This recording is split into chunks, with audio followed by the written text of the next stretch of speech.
美伊戰爭已經打了超過1個月，在這場以空襲為主導的戰爭中，美國陸軍、海軍、空軍、海軍陸戰隊和美國太空軍這5大軍種皆已參戰。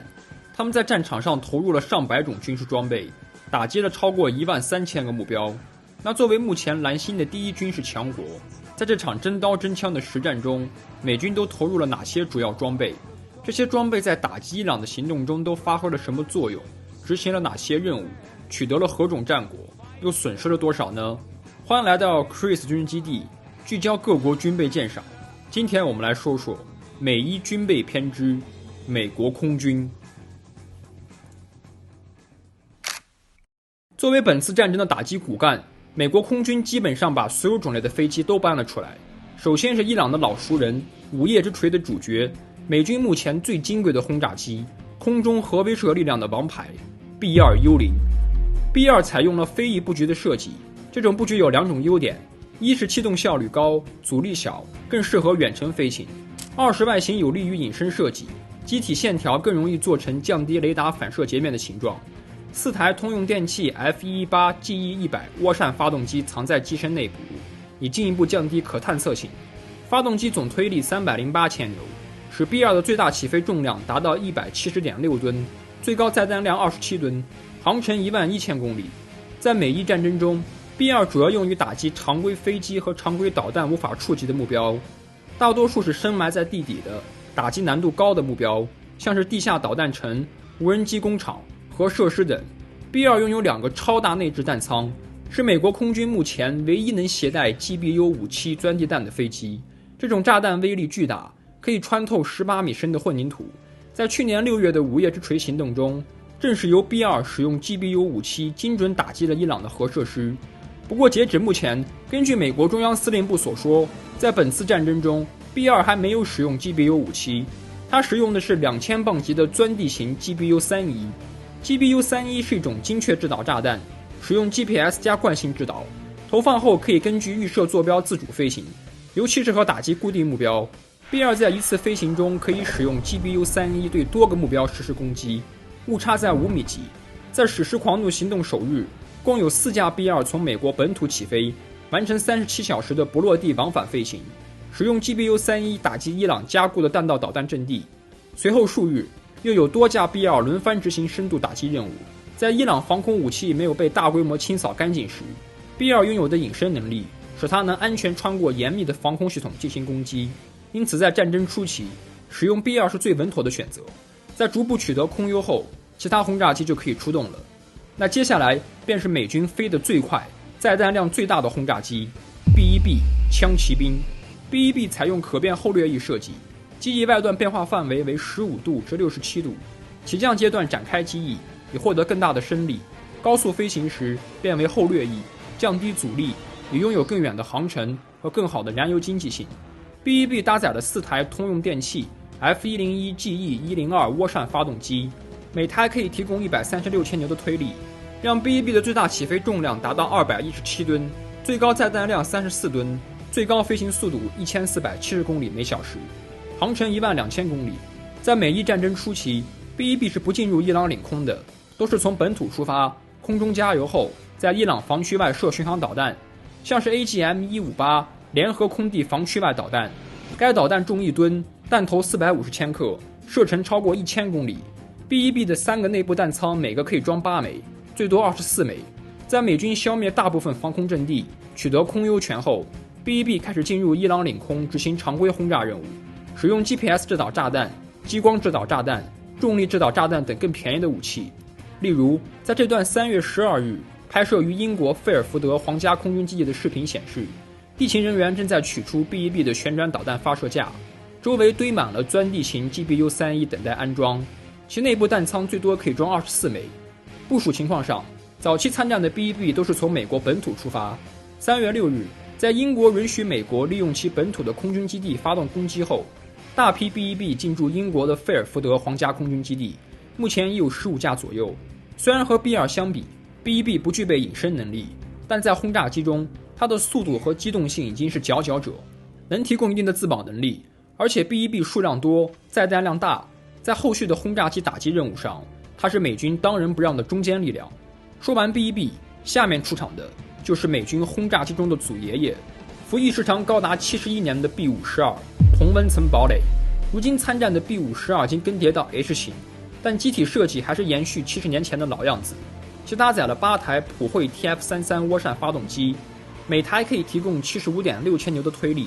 使 B-52H 的最大起飛重量達到 219.6 噸，航程1萬公里。B-52H 擁有一個內部彈艙，可以攜帶各種炸彈、巡航導彈、核彈、水雷等等，最高載彈量 31.75 噸，很能裝，也很皮實，是美軍3種轟炸機裡最便宜也最耐用的。但缺點在於 B-52既沒有隱身能力，飛得慢，還笨重，這使得它沒有任何的自保能力，碰上防空武器就完蛋。所以在美伊戰爭的前3周裡， B-52的主要作用就是在防區外發射巡航導彈。它的內置彈艙最多可以攜帶8枚 AGM-158， 機翼下可以再掛12枚，一次任務最多可以裝20枚。根據這張拍攝於3月20日的照片顯示，當時從英國起飛的 B-52機翼下方掛載的還是巡航導彈，但在3月22日的起飛圖裡，機翼下的掛載就變成了 GBU-31精確制導炸彈，這標誌着 B-52已經進入伊朗領空執行常規轟炸任務了。目前有8架 B-52H 部署在英國的費爾福德皇家空軍基地，如果局勢惡化，可能會有更多 B-52參戰。那說完了轟炸機，我們來說說參戰戰鬥機的部分。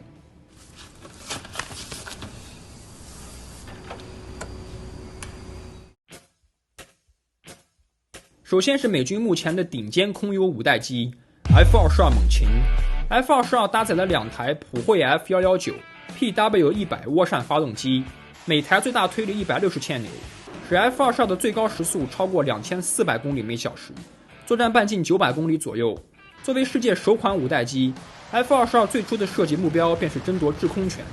它具備超音速巡航和高機動性，內置彈艙有8個掛點，可以搭載各種空對空導彈。在美伊戰爭中，有10幾架 F-22被部署在以色列的奧夫達空軍基地，他們主要負責在戰爭前期應對伊朗老舊的 F-14、F-4 等戰機，並清掃潛在的空中威脅，為 F-35和 B-2提供護航。作為珍貴資產， F-22每天執行1到2個巡邏任務，每次持續時間4小時，由空中加油機進行補給。其任務時間段通常在夜間和黎明，為其他戰機突防前爭奪制空權。戰爭初期， F-22的出動頻率還算可以，但目前在伊朗空軍已經被全部摧毀的情況下， F-22這類專為空對空格鬥設計的戰機就派不上什麼用場了。那下面出場的就是美軍目前裝備數量最多的5代機，空軍、海軍和海軍陸戰隊都有的 F-35。F-35搭載了一台普惠 F-135PW100 渦扇發動機，最大推力190千牛，使 F-35的最高時速達到1976公里每小時，作戰半徑1240公里左右。內置彈艙有4個掛點，可以混合搭載空對空導彈、空對地導彈或者空對地炸彈。作為多用途戰機， F-35可以兼具空優和對地任務，一共有3種型號，分別是美國空軍使用的常規型 F-35A， 美國海軍陸戰隊使用的可以垂直起降的 F-35B， 以及美國海軍使用的擁有折疊機翼、加固起落架的艦載型 F-35C。 在美伊戰爭中， F-35的主要任務是先靠隱身和態勢感知打開空中走廊，壓制伊朗防空，獲取制空權，然後優先獵殺導彈發射器和高價值指揮節點，為後續大規模空襲鋪路。在對地攻擊上， F-35主要使用 AGM-88 反輻射導彈打擊伊朗防空雷達，並用 GBU-53B 風暴破壞者精確制導滑翔炸彈打擊高價值目標。在清掃完大部分防空力量後，常規戰機就可以進入伊朗領空執行任務了。在空對空作戰上，唯一的戰績來自於以色列空軍，他們的 F-35於3月4日在德黑蘭上空擊落了一架伊朗的雅克130，這是 F-35首次擊落有人戰機，也是美以聯軍目前唯一的空對空戰績。截止目前，美國空軍有30架以上的 F-35A 部署在中東的各個基地，美國海軍有一個中隊12架的 F-35C 部署在林肯號航母上，而美國海軍陸戰隊則有20架以上的 F-35B 部署在2艘2栖攻擊艦上。損失方面，目前還沒有 F-35被擊落或者在地面被摧毀，唯一的損失事件發生於3月19日，一架美國空軍的 F-35A 在伊朗上空執行任務時遭到地面火力擊中，隨後緊急着陸，飛行員情況穩定，但飛機估計得返廠大修了。那說完了 F-35，接下來就是美國空軍目前對地攻擊能力最強的戰鬥機 F-15E 攻擊鷹。F-15E 搭載了2台普惠 F-100 PW229 發動機，每台最大推力130千牛，使 F-15E 的最高時速達到2655公里每小時，作戰半徑1270公里。作為美軍的炸彈卡車， F-15E 整個機體遍布掛點，有足足25個，可以混合掛載空空導彈、空地導彈、空地炸彈、副油箱、電子吊箱等各種裝備，最大彈藥掛載量可以達到 10.4 噸，這甚至比二戰時期在日本上空投下原子彈的 B-29 還多。在美伊戰爭中， F-15E 的使用方式類似於轟炸機，它大多都是攜帶精確制導炸彈，深入伊朗領空，打擊導彈發射車、指揮中心、無人機工廠等地面目標。例如，在這張3月4日美國中央司令部公布的照片中，可以清晰看到 F-15E 的掛載情況。它搭載了2個副油箱以提升航程，4枚 J 彈用於打擊地面目標，還有1枚空對空導彈用於自衛。這張3月14日公布的起飛圖裡也是類似的掛載配置。在執行對地攻擊任務時， F-15E 的2名機組人員分工明確，飛行員主要負責操控飛機並應對空中威脅，後座的武器官則專注於分析傳感器信息，找尋地面目標並控制武器系統。這種配置尤其適合長距離穿透任務。目前美軍在戰區裡部署了至少4個中隊，48架以上的 F-15E， 出動頻率較高。值得一提的是，在空對空戰績上，卡塔爾的 F-15QA 在3月2日擊落了2架伊朗的蘇24戰鬥機，將 F-15的空對空戰績提升至了106-0。損失方面，在開戰第一天3月1日，3架執行完任務返航的 F-15E 在科威特上空遭到友軍誤擊，科威特的愛國者防空系統誤以為來襲的是伊朗導彈，並進行攔截，導致3架 F-15E 全部墜毀。好在6名飛行員成功彈射，並無大礙。特朗普在事後調侃道：“那可是愛國者導彈，沒人能躲得過。” Kuwait, they had a little mishap. They shot down 3 planes with our missiles. They happened to be our planes, but the pilots made it. Can you imagine the pilots making it? The pilots saw what was coming, and they said, those are Patriots. We're not going to escape Patriots, and they got out of there pretty quick, Pete, right? Pretty amazing that. 除了友軍誤擊的3架外，4月3日，還有1架 F-15E 在伊朗上空執行任務時，遭到伊朗防空系統攻擊，被擊落，2名飛行員都成功彈射。美軍隨即派出了黑鷹以及 C-130執行營救任務，還有各種轟炸機、戰鬥機、攻擊機、加油機等，總計155架飛機前往支援。The second rescue mission involved 155 aircraft, including 4 bombers, 64 fighters, 48 refueling tankers, 13 rescue aircraft, and more. 在激烈的交火過後，2人皆已獲救。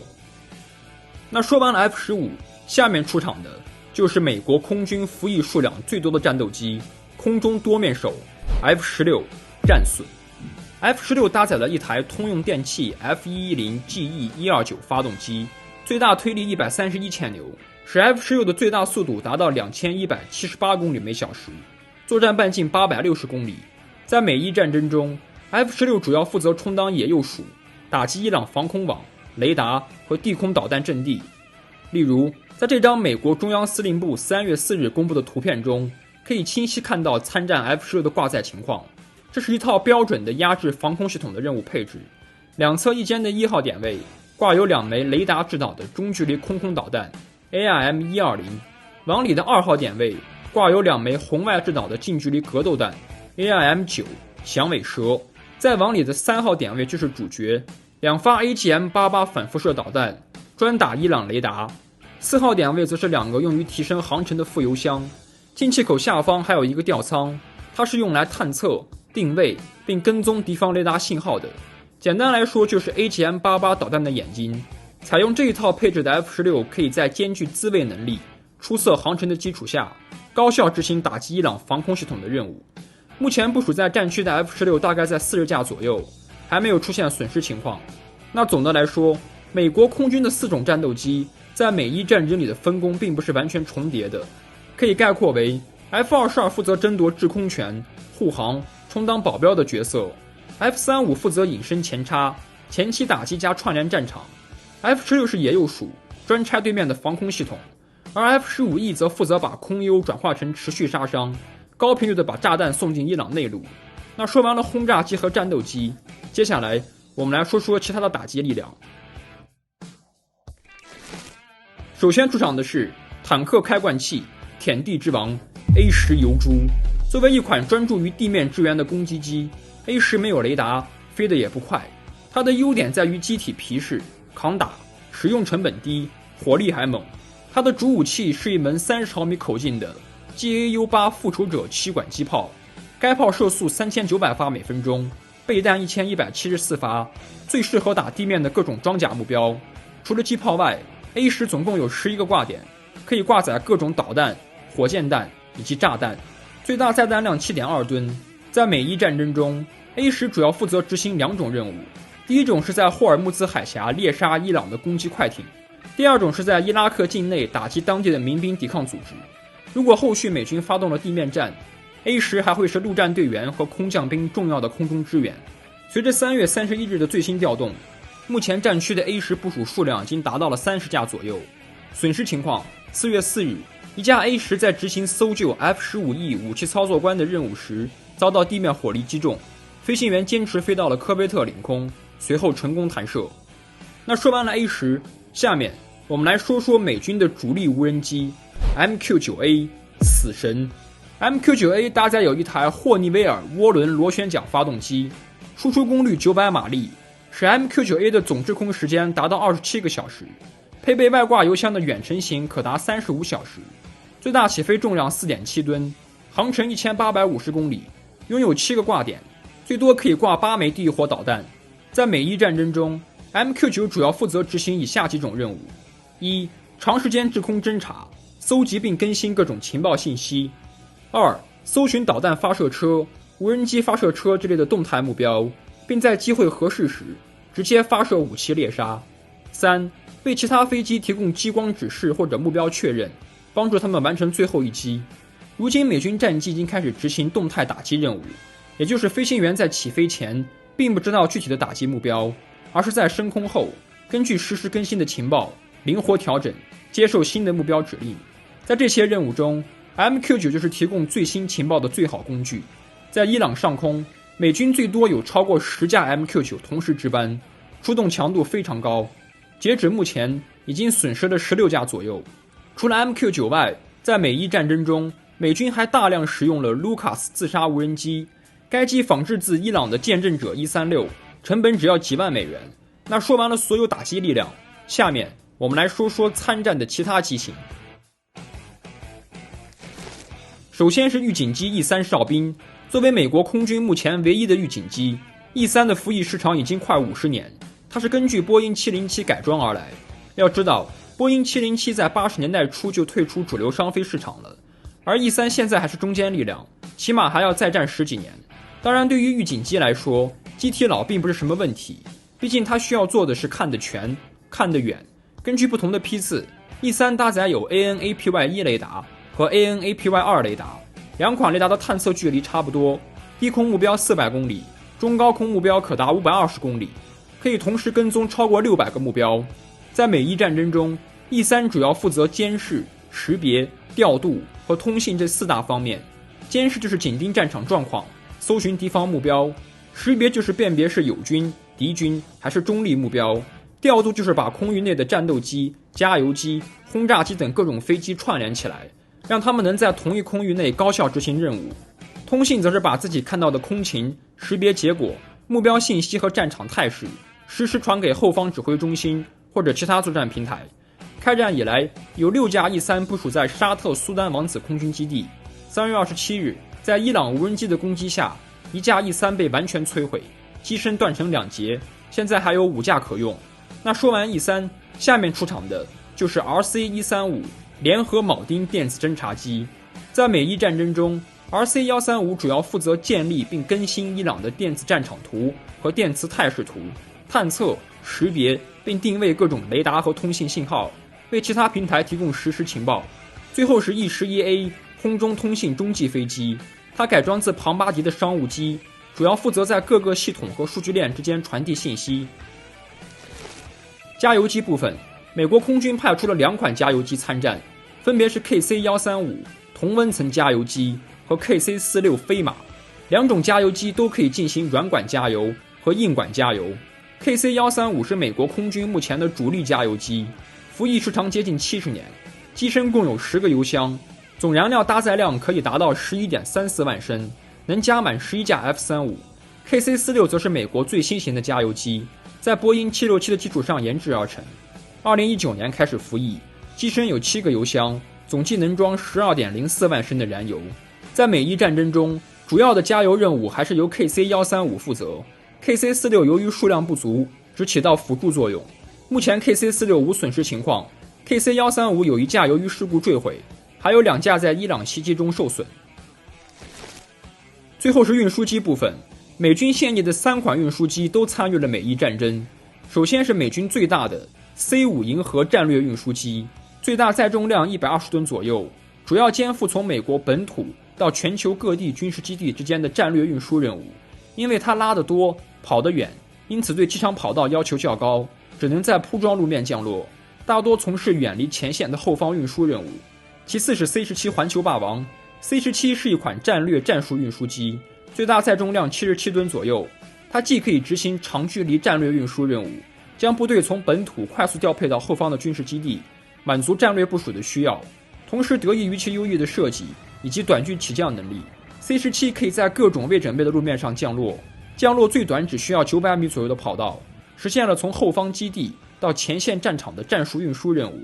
美軍前線使用的阿帕奇大多是 C-17 運來的，如果發動地面戰要出動第82空降師的話， C-17 就是空降兵們的標配座駕。最後是 C-130 大力神， C-130 是一款戰術運輸機，最大載重量19噸左右，主要肩負前線戰场的各種短途運輸任務，